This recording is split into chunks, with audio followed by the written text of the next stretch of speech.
ഒരു കാരണവുമില്ലാതെ കേരള രാഷ്ട്രീയത്തിൽ ക്രൂശിക്കപ്പെട്ട ഒരു മനുഷ്യൻ്റെ കൂടെയാണ് ഞാനിപ്പോൾ നിൽക്കുന്നത്. അദ്ദേഹം ഇന്ന് തലശ്ശേരിയിലെ LDFിൻ്റെ സ്ഥാനാർത്ഥിയാണ്. ശ്രീ കാരായി രാജനാണ് കൈരളി ന്യൂസിനോട് ചേരുന്നത്. ഈ എല്ലാ കഥകളും ഈ നുണക്കൊട്ടാരങ്ങളൊക്കെ അങ്ങ് എങ്ങനെയാണ് ഒരു കമ്മ്യൂണിസ്റ്റുകാർക്ക് ഇത് സംബന്ധിച്ചോളം ഇതൊരു പുത്തരിയല്ല, പക്ഷേ അങ്ങയുടെ കുടുംബത്തിനെ ബാധിക്കാം, അടുത്ത ഫ്രണ്ട്സ് സൗഹൃദ വലയത്തിനൊക്കെ ബാധിക്കും. ഇതൊക്കെ എങ്ങനെയാണ് അങ്ങ് തരണം ചെയ്തത്? ഈ നുണകളെയൊന്നും ഞങ്ങൾ അത്ര ഗൗരവത്തിലൊന്നും എടുക്കുന്നില്ല. കാരണം ഞങ്ങൾ ഈ നാട്ടിൽ സാധാരണ ജനങ്ങളുടെ മുമ്പിൽ ഒരു തുറന്ന പുസ്തകം പോലെ ജീവിക്കുന്നവരാണ്. എന്താണ് സത്യമെന്ന് സൂര്യനെ പോലെ എല്ലാവർക്കും മുമ്പിൽ അത് നിറഞ്ഞ് കത്തിക്കൊണ്ടിരിക്കുന്ന ഒരു യാഥാർത്ഥ്യമാണ്. എന്തിനാണ് അധികം പറയേണ്ടത്? കൊന്നയാൾ ഈ നാടിന് മുമ്പിൽ വിളിച്ചു പറഞ്ഞൊരു കാര്യം, അതിൻ്റെ ശാസ്ത്രീയമായ എല്ലാ വസ്തുതകളും പൊതുസമൂഹത്തിൻ്റെ മുമ്പാകെ ഉള്ളപ്പോൾ ഞങ്ങളെന്തിനാണ് ഒരു കാര്യത്തെ ഭയപ്പെടേണ്ട? യാതൊരു കാര്യമില്ല. ഞങ്ങളിതെല്ലാം ജനങ്ങളുടെ മുമ്പിൽ പറഞ്ഞിട്ടുണ്ട്. ഞങ്ങൾക്കെതിരായി ഇങ്ങനെയുള്ള തെറ്റായ ആക്ഷേപങ്ങളൊക്കെ നടത്തുന്നവർ ഒറ്റപ്പെട്ടു പോകുമെന്ന് മാത്രമല്ല, അവർക്ക് അതിൻ്റെതായ മനസാക്ഷി കുത്ത് തീർച്ചയായിട്ടും അനുഭവിക്കേണ്ടി വരും എന്ന് മാത്രമേ ഉള്ളൂ. ഈ കതിരൂറിൻ്റെ ഒരു സാധാരണ തൊഴിലാളിയായി പിന്നെ ഉയർന്നു വന്നതായി ഇപ്പം LDFിൻ്റെ സ്ഥാനാർത്ഥിയായി എത്തിയിരിക്കുകയാണ്. എങ്ങനെ അങ്ങ് കാണുന്നു? വളരെ ചെറുപ്പം തൊട്ട് തന്നെ ഞങ്ങൾ ഈ നാട്ടിലെ ജനങ്ങൾക്കിടയിൽ ജീവിക്കുന്നതാണ്.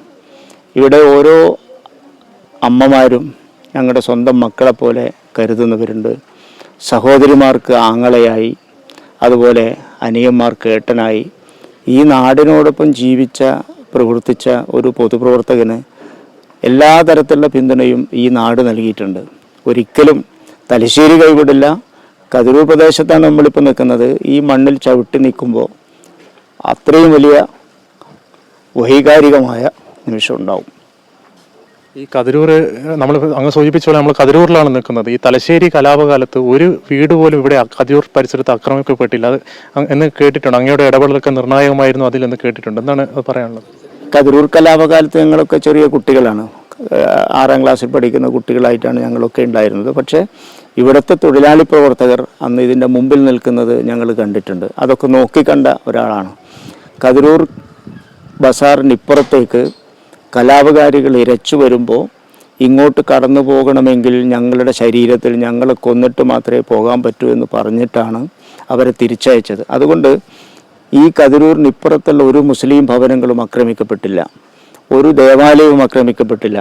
ആ സുരക്ഷിത ബോധമുള്ള ഒരു പ്രദേശമാണ് കതിരൂർ പ്രദേശം. മികച്ചൊരു ഭൂരിപക്ഷം ഉറപ്പിക്കാം അല്ലേ? ഭൂരിപക്ഷത്തിന് വേണ്ടിയാണ് ജനങ്ങളൊക്കെ രംഗത്ത് വരുന്നത്. വളരെ ആവേശകരമായ സ്വീകരണങ്ങൾ. ഇപ്പോൾ പ്രചരണത്തിൻ്റെ 1ാം ഘട്ടം ഇവിടെ അവസാനിക്കുകയാണ്. ഇവിടെ ഇന്നത്തോടു കൂടി അവസാനിക്കുകയാണ്. എന്താണ് പറയാനുള്ളത് മക്കളെ രാജേട്ടനെ പറ്റി? എന്താണ് പറയാനുള്ളത്? തീർച്ചയായിട്ടും രാജേട്ടൻ നല്ലൊരു മനുഷ്യനാണ്. തീർച്ചയായിട്ടും വൻ ഭൂരിപക്ഷത്തിൽ വിജയിക്കുകയും ചെയ്യും. അതുതന്നെയാണ് എല്ലാവർക്കും ഒരുപോലെ പറയാനുള്ളത്. തലശ്ശേരിയുടെ LDF സ്ഥാനാർത്ഥിയല്ല, ജനകീയ സ്ഥാനാർത്ഥിയാണ് ശ്രീ കാരായി രാജൻ. മികച്ച ഭൂരിപക്ഷത്തിൽ തലശ്ശേരിയിൽ നിന്ന് അദ്ദേഹത്തെ നിയമസഭയിൽ എത്തിക്കാനുള്ള എല്ലാ ഒരുക്കത്തിലുമാണ് തലശ്ശേരിയിലെ നിവാസികൾ.